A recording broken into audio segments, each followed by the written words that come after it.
and as we talked about, the island steadily, the boys who are marooned there, they steadily drift into camps. There are the hunters who follow this character named Jack, and then there's another group that follows the handsome Dan prom king Ralph, and Ralph is sort of losing in the end, and he's being the Jack crowd, which is the one that that goes crazy and is chanting "Kill the beast, kill the beast, kill the beast," and they end up accidentally killing one of the boys.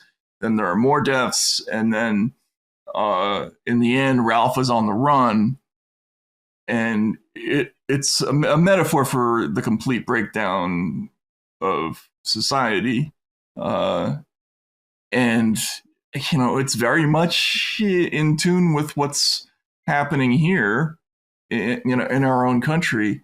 The actual ending of the story ends with a little bit of a cop-out, it seems like, right? As you say, Ralph is being chased and ends up on the beach and sort of ends up face-to-face with a naval officer who's appeared just in time. A Navy ship has docked in the bay, and he says, we saw your smoke. What have you been doing? Having a war or something?" And that's an interesting feature of the story. At the same time, the boys are sort of having this cellular division, this mitosis, in which one cell becomes two, and the two, contend with each other. We have little hints that a world war is going on over their heads. A nuclear bomb has gone off. They're fighter jets. There's a pilot ejects and gets hung up in the trees and is mistaken for this beastie.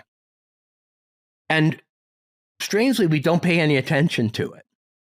The conflict on the ground between the boys is so absorbing, so intense, so closely followed, that it gets us to ignore the fact that the world's ending off stage, apparently.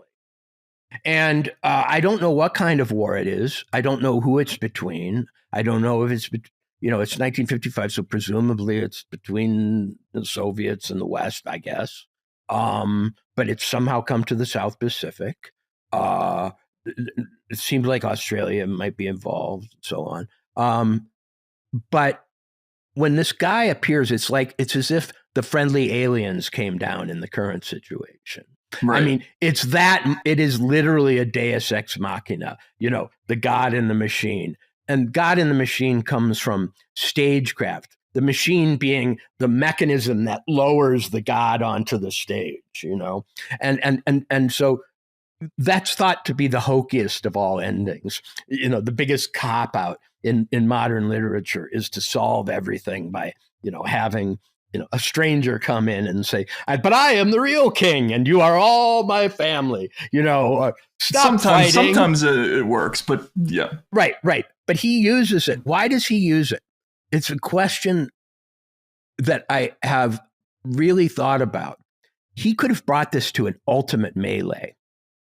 He could have had these boys tear each other apart. It would have been a war between children. He would have had to stage a war between young people with spears, decapitations, torture, and so on. He wasn't willing to go there. But he just points his finger at the warring adults at the end.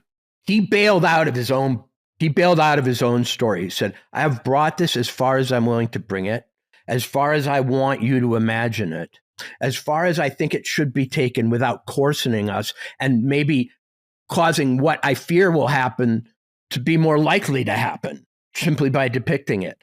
As an author now, I've done my job, and here's a helpful naval officer to tell the boys, cut it out." Because that's literally what he almost tells them. Yeah. And then the whole thing stops. And there's an amazing moment which I I have to imagine that Golding had this line in mind the entire time he was writing the book. Um, there is a moment where the officer says to Ralph, "Jolly good show, like the Coral Island," right? And so this is a reference to that Coral Island book.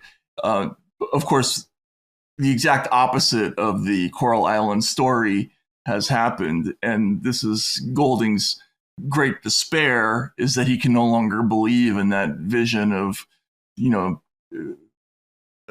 well-raised upper class English boys playing harmlessly on an island while they wait for rescue or whatever. He's lived through the war. He clearly believes something very dark about human nature. And there's an absence of of optimism and belief in the story. It's a very dark ending, I think, because it's so dark that even the author was afraid of it. Right, he veered away from it, but only he veered into a point about how the boys are rescued into a larger scale version of what is happening on the island, right? And so it's this horrible pessimistic view of civilization. It's the anti-Gilligan's, like the rescue doesn't provide relief. It's just more of the same and worse and adult. And I don't know. For me personally, I think when you look at the story in total, and I had this thought at the end, reading the end of this book, the way the story develops, the boys, they end up descending into this cult-like religion, but there's no positive version of the same thing. Like Ralph he confesses in the end that he's been a bad leader, that he lacks direction, that he wasn't smart enough to find a way to inspire the boys in the island. And this feels like Golding saying it. And there's this very trite passage at the end. And in the middle of them, with filthy body, matted hair, and unwiped nose, Ralph wept for the end of innocence, the darkness of man's heart, and the fall through the air of the true wise friend called Piggy. This is Ralph just saying innocence is over. But that sounds to me like somebody who's trying to convince himself of something that he doesn't really believe. It's because to me, life at worst is a battle between good and evil, between love and hate, right? And here, hate just wins, and really without opposition. It runs unopposed on the island and causes mayhem, and it's absent in the book. Like love and goodness is absent in the book in a way that's very disturbing to me. I don't know. Maybe is there any point in the story at which, if things had gone another way, if someone had made a different decision, if they'd circled A instead of B, it would have ended differently? What is that point? But that's what I'm saying. The story as written couldn't have really ended any other way, but that's because there's something missing from these characters. These characters, there's a quality that's absent from them. He didn't, when he drew these characters, when he drew Simon and Ralph and Piggy and Jack, there's a side of them that doesn't fight for the right thing, in the way that I think real people would. Right? There's something already dead inside these kids. It's like a horror story. I don't know. I was very moved by it because it felt like something that you could have only written in like the post-Nietzschean God is dead universe of a total lack of belief in anything. maybe that's how people felt after World War II.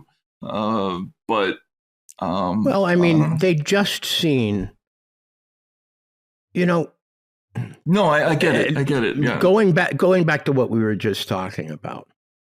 People spend every moment until the last moment telling themselves that no, the house isn't on fire. No, the winds won't be so strong that I can't stay. No, the floodwaters won't rise above the first floor. Otherwise, they would never die in disasters. When the World Trade Center was attacked, people had a choice. Depend on the sprinklers and the announcements that were coming over stay in place, stay in place. But there was no penalty for freaking out. There was no penalty for overreacting. If people think that I overreacted earlier to this, propaganda video, which I think is borderline seditious, I agree with whoever says that, then there's no penalty for overreacting to these things. There's no penalty for running down the stairs and not going, no, but fires are always put out in these buildings. They have sprinkler systems. Panic. So going back to Lord of the Flies, there is a point at which Ralph's leadership failed. And that was the point at which he did not recognize the potential for Jack to turn into a monster. Why didn't he recognize it? And when he did, why didn't he act? He didn't. It was too late for him to act. Jack had too many supporters. Jack had, already a base. He had already armed himself. It was the mistake that Ralph made was not seeing the potential for evil and true corruption in his fellow person. He had too much faith. What Golding, now you got me confused too, is manifestly warning us about is optimism. Really? You think so? I feel like he just made Ralph a deficient character, like somebody who lacked inspirational power, but also the kids go with Jack because they're hungry. The kids go with Jack because they want meat. They want blood. That is what rallies to them to his side. They don't like this slow rations. We're going to have a little fun, build a signal fire, and all, take watches. They wanted. They had appetites, and their appetites combined to make Jack the fulfillment of those appetites. But one of their appetites, like a core human appetite, is belief, right? People need to believe in something, and Ralph could not provide that, and Jack could. Jack provided the belief system. Kill the beast, kill the beast, kill the beast. It was a primitive, sort of anthropomorphic kind of religion, right? But it's a religion nonetheless, and Ralph didn't have that. Let me put it this way: if Ralph had read Lord of the Flies before living Lord of the Flies, what would he have done differently? Been more inspiring? No, he would have dealt more harshly with Jack. Yes, that's right. But that's only because, and that's a story about leadership, and how he was a failure as a leader. But I do think that there's also there's something missing with these boys. Like, and the officer, when he comes to the island in the end, he says, I should have thought a pack of British boys, you're all British, aren't you, would have been able to put up a better show than that. And it rings so hollow, right? This idea, like, you should put up a stiff upper lip and be like good British boys, and it's not inspirational, right? In some ways, what he's saying is, you just won World War II. You're all high on your own supply. You got rid of Hitler and Mussolini and the threat of fascism. Now you're standing down the Soviet Union or whatever. Don't be so sure of yourselves. Don't be so cocky. It can happen to you. The seed is inside you, not out there. That's all Goldman was saying after Golding was saying.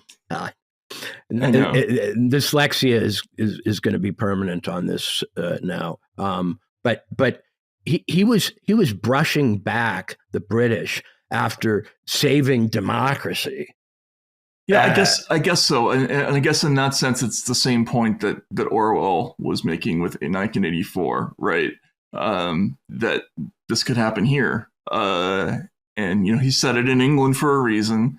He made it Ingsoc for a reason. We talked about this in 1984, and here, it's essentially the Nazi style disintegration of civilization, but it happens with British boys. And it's just that it's striking to me. There's just a pessimism about this book that really is depressing to me. I don't know. And who's Piggy? We haven't talked about him enough. I think, he's the bullied one, right?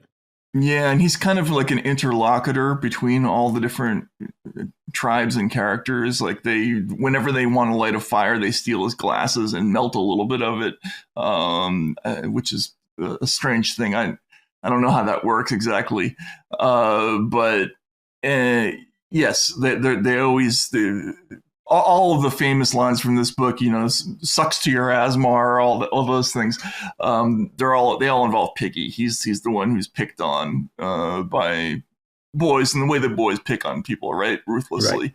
Right. But he's not terribly sympathetic, I have to say. Like, you're right. I don't know how to say this. Like normally, I don't think having a sympathetic character is a precondition for a great book. Like Gogol's books never had sympathetic characters in them. They were all crazy monsters. But the books have to have a heart and some kind of positivity to them. That animates you, and I don't know. I felt kind of crushed at the end of this book. Maybe it's the current moment. I did too, but it's either one of two books, and maybe it's both at the same time. It's either a sort of forensic examination of how civil war occurs and what sort of forces will tend to segregate themselves and then fall into conflict. Or it's a warning, which we can take actual sort of lessons from. Insofar as it's a warning, it seems to be this. Ralph is weak. Ralph is weak insofar as he buys the propaganda about the goodness of the British way, of rules, of boys, of, people who go to good schools. Yeah. It blinds him to the fact that the devil walks among us. The Coral Island. Right. Mm-hmm. And at the moment when he could have stopped this, he would have had to have been harsh. He would have had to have been evil. He would have had to say, even in British good boys who wear uniforms and line up and sing songs at choir, there can be a beast. But he doesn't. He preserves his illusions about his class, his group, his nation, and so on, at the expense of defending against the ancient threat of bloodlust, basically. And he's naive. And the Lord of the Flies, the message to me is don't be naive. And there is no penalty for taking out Jack before he becomes the Lord of the Flies. Yeah. No. Look, it's a powerful, in that sense, it's a powerful book. It's got a devastating ending to it. And there's no naval officer coming. Yeah, there's no naval officer coming in reality. And, I was so down at the end of this book. I don't even want to tell tell me. No, I don't even want to say which sappy pop song from the 60s I had to listen to cheer myself up. It's the dawning of the age of Aquarius? No, but it's something like that. But, I think there are multiple ways of looking at the world. Like I always drifted towards the absurdist writers, right? Because they may see all the horrors of people. And in fact, that's usually a focus of those kinds of writers, is like how horrible people can be. But there's always this other side of that. Yes, everything's awful, but the only thing worse would be not having it. You know what I mean? Right. That's the Candide view of life. Matt, the word Candide was literally coming to my lips as you spoke it, because we live in, to go back to Candide, what they do at every point is they rationalize more and more horrific conditions.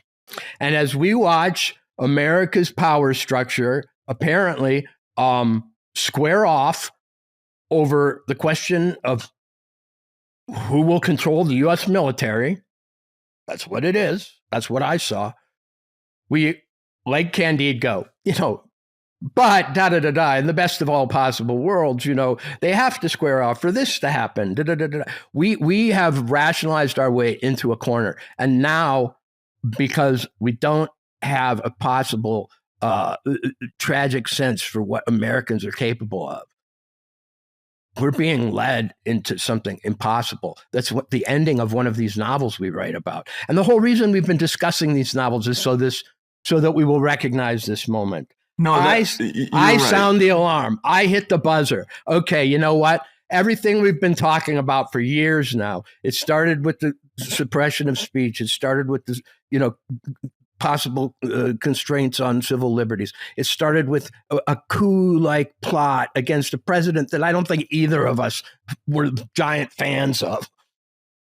But we're now at the point of, does our dystopian novel reading give us any guidance to the next moment? Is the moment of climax here? Is the lesson now one you have to go forth and live?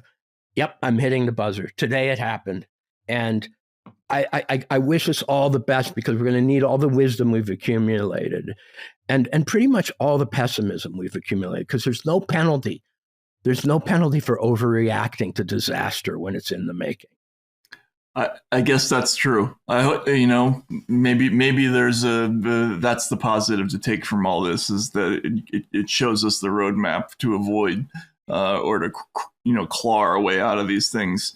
Well, Lord of the Flies tells us we're one accident and one misinterpretation away from a clash. Yeah. Yep. And the way to look at the flip side is, a book like Candide just tells you that no matter what situation you're in, the joke's just on you, and you just don't know it yet. That was how I felt yesterday. At the end of this book, I felt like a bit hopeless, but looking for the laugh in all this, and I'm just not finding it. So it's dark, but it's powerful. So they wrote these books for a reason. They wrote them in the shadow of a war. They didn't write them for money. There wasn't money available for this kind of book. If they succeeded, it was almost by accident. And they put these messages in bottles, and they sent them downstream to us. We've opened as many as we can. We've read them as deeply as we can. We've discussed them as honestly as we can. Now it's time to go forth and figure out whether or not they have anything to teach us about what's really going on. I think they do, but everybody's going to have to interpret it for themselves. It's true. Well, anyway, Walter, thank you for reading this with me. And, it was 40 years since I read this book. And I definitely, as an adult, had a much stronger reaction to it this time, especially in this moment. So, and thanks everybody for hanging out with us, and hope you have a good weekend, assuming we have one. And we'll see you again next week. Walter, you have a good weekend as well. I will. I'll tell you about it next week. Exactly. All right. Thanks, everybody.